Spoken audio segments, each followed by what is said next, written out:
Livro Não Mais Eu, Mas Cristo. Livro de Jó, Dong Yulan. Capítulo 9. Tema desta semana: o quinto debate entre Jó e seus 3 amigos. Meta de hoje: leitura das páginas 110 a 112. Os 3 aspectos da salvação de Deus.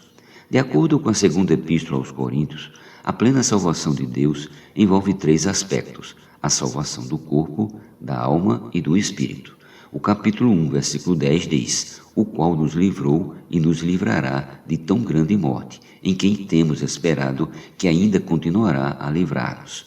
O verbo livrar no tempo passado, nos livrou, refere-se à salvação que recebemos quando cremos no Senhor Jesus. Nesse dia, o Espírito de Deus passou a habitar em nosso espírito humano, regenerando-o. Tito 3,5. Essa foi a salvação do nosso espírito, e nós a recebemos pela fé. A frase em quem temos esperado que ainda continuará a livrar-nos refere-se à salvação da nossa alma. É um processo longo durante a era da graça, o qual se inicia logo após a regeneração do nosso espírito e durante o qual a nossa alma vai sendo transformada.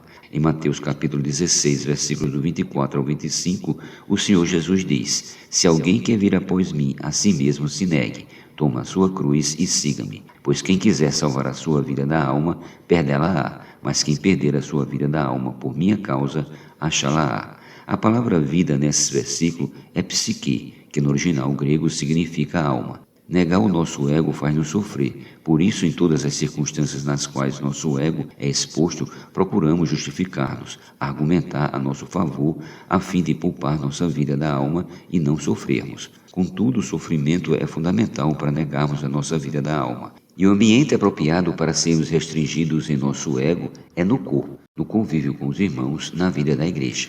Em outras palavras, ao mesmo tempo que somos restringidos, somos levados a exercitar o amor para com os irmãos, ou seja, para com aqueles que são instrumentos nas mãos do Senhor para nos restringir. Isso significa negar a nós mesmos. Portanto, negarmos não é fruto de nosso próprio esforço, e sim das circunstâncias levantadas pelo Senhor para cumprir o seu propósito. Quanto à salvação do nosso corpo, a palavra livrará confirma nossa esperança de que o nosso corpo será transfigurado por ocasião da ressurreição dos mortos. A primeira epístola aos Coríntios, capítulo 15, diz: eis que vos digo um mistério, nem todos dormiremos, mas transformados seremos todos, no momento, no abrir e fechar de olhos, ao ressoar da última trombeta. A trombeta soará, os mortos ressuscitarão incorruptíveis e nós seremos transformados. Versículos do 51 ao 52. Na segunda vinda de Cristo, Deus nos dará a salvação completa. Nossa esperança não termina quando dormimos no Senhor.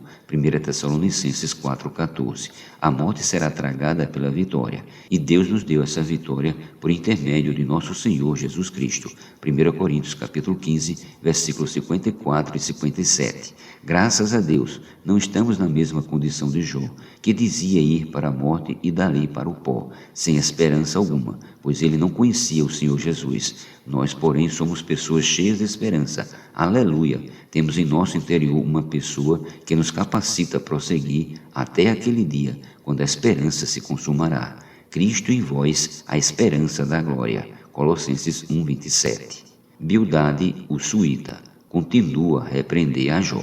No capítulo 8, Bildade já manifestara sua irritação com relação a Jó, pois para ele, Jó considerava a si mesmo uma pessoa certa e todas as demais erradas, inclusive o próprio Deus. Agora, no capítulo 18, Bildade continua a repreender Jó como um homem mau. Do versículo 5 ao 10, ele descreve o destino do perverso, dizendo: na verdade, a luz do perverso se apagará, e para seu fogo não resplandecerá a faísca.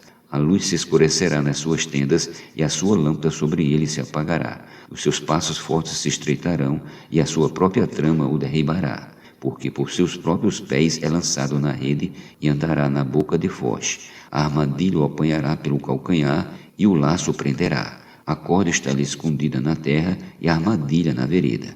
Dos versículos 11 a 20, Bildade fala dos terrores e temores das calamidades que sobrevirão ao perverso, da miséria que lhe consumirá o corpo, de sua tenda que ficará vazia dele e de seus filhos de sua memória que será extinta. Não terá filho nem posteridade entre o seu povo. Todos os homens saberão do seu infortúnio. E no versículo 21 ele conclui: tais são na verdade as moradas do perverso, e este é o paradeiro do que não conhece a Deus. Esse discurso áspero de Bildade deixa entrever que ele se considerava justo e incluía Jó entre os perversos. Por isso Jó estava amargando essa desgraça da parte de Deus. As palavras finais de Bildade dizem que este é o paradeiro do que não conhece a Deus. Não devemos condenar com tais palavras os outros. Não cabe a nós fazê-lo, mas deixar que Deus o julgue. Quando Bildade diz que esse é o paradeiro de quem não conhece a Deus, certamente essas palavras também servem para ele e seus dois companheiros, Zofar e Elifas. Embora extremamente severas, essas palavras devem servir de advertência também a nós cristãos.